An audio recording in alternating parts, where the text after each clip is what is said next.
Welcome to another sunny afternoon, September 12th. The market update desk with Scott Riley, NMLS 157152.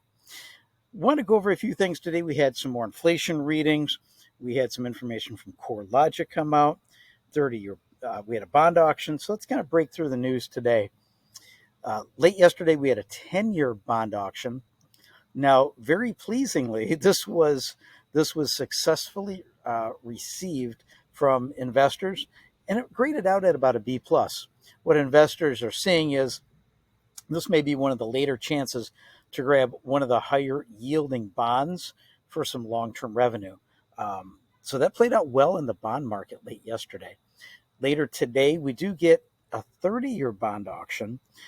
We think that should have some positive momentum carried from the 10-year bond auction. Not an overwhelming amount of supply, so that does help also.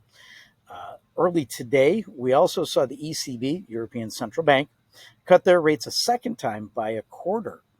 Now they're sitting at about 3.5%. So right now there are two rate cuts up on us. Next week we'll have our first rate cut. We catch up a little bit, but it does look like Europe is leading the way ahead of us for those rate cuts. One of the things we want to be very cautious of within the stock market and bonds is the trailing effect of still out there, the yen carry trade effect that did hit us pretty hard about 2.5 weeks ago over a 4 or 5 day time period with that carry trade effect. We don't think it's quite done yet, so there will be some blips along the way from here. So we want to pay close attention to that. PPI came out today, which is the wholesale version of inflation. Yesterday we had consumer, today we had producer inflation. That came in, the headline was slightly hotter than expected, came in at 0.2%. Market was forecasting 1/10. Year over year, got a nice downturn on that, dropped from 2.1% to 1.7%. We did have a very favorable replacement number in there, so that's what helped out the year over year. Core, which strips out the volatile food and energy, rose 0.3 as opposed to the market expectation of 0.2, but didn't tell the whole story. There was a downwardly revised July producer price index, and that changed from 0% to -0.2.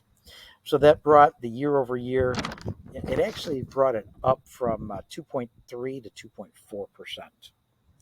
Now, one of these things that's definitely helping out the headline inflation numbers on consumer and wholesale side are the downturn in prices in WTI crude oil and gasoline.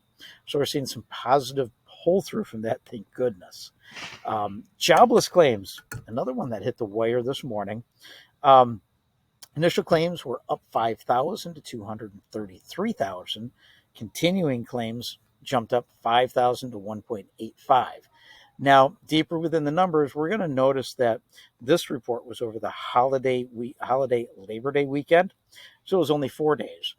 And the BLS doesn't do a great job of accounting for those short weeks, so we could see a little bit bigger of an uptick next week as people file the following week from this report because of the shortened holiday. Corelogic put out a pretty cool piece today. Homeowners with mortgages, which constitute about 62% of all homeowners, saw their total equity increase by $1.3 trillion in 2023. Represents an 8% increase in equity for homeowners that have mortgages. That is a monstrous number. We've talked about it, that if you're waiting to buy a house, you are hitting that, you're getting crushed by that wave of home prices escalating, which is not going to slow down. Get in before rather than later.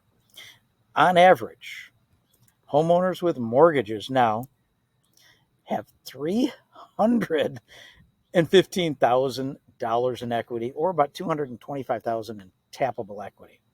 So think about that. The average homeowner across the country with a mortgage has an average equity position of $315,000. It's a pretty amazing number, and it shows the power of investing in real estate. Right now, we're seeing the 10-year bond drop down to 3.66. We are hitting a very important Fibonacci level there. If we bounce up from it, our next real resistance isn't until 3.81. So the concern now is, are we going to see some profit taking from traders? Are we going to get a little bit of a pause waiting for the Fed meeting? Will that Fed meeting yield a quarter drop or a half a point drop? So we have some questions going into tomorrow and the weekend and then next week. So stay tuned. Could get changes throughout the day on an intraday within the market, from the market. We'll keep you updated as always. Give us a call, 616-293-2189 to access our information, knowledge, and skill and experience. We'll help you get the best mortgage for you. Have a great afternoon and enjoy the sunshine. Bye-bye.